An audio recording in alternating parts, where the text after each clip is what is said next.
हरे कृष्ण सांग मैंने आपण समस्त को स्वागत जनाऊँगी आउ गोटे मिनी ब्लॉग।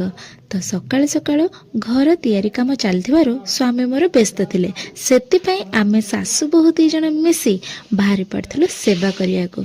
कोठी जानी पड़छंती हमर श्री चैतन्य मठ को, जोठी पहुंचरिया परे मु प्रभु को दर्शन कली, ता सहित मां को सहित मिसी सबुआड़े परिक्रमा कली।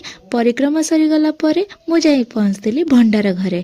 भंडार घरे बहुत जन माँ बसी ढेर सारा परिवा काटुथिले, तो तांको सहित मु भी बसी परिवा काटुथिली। केवल सेतिकी नथिला, आहुरी ढेर सारा तापर आलू आसी पहुँच जाउथला काटिबा पाए। तापरे माँ कहले तमे जाओ टिके सागु खाइदब। मु खाई सारिकी आसी पहुँचला बेलको माँ समस्ते मिसी बड़ी परुथिले, तो मु भी कहली मते आसु कि न आसु मु भी बड़ी पारिबी। तो ढेर सारा माँ मानक सहित मिसी मु बड़ी पारिथिली। तापरे आसी आमे पहुँच जाइथिलु फल काटिया को, कारण एकादशी थिबारु ढेर सारा फल भी कटा चलथिला।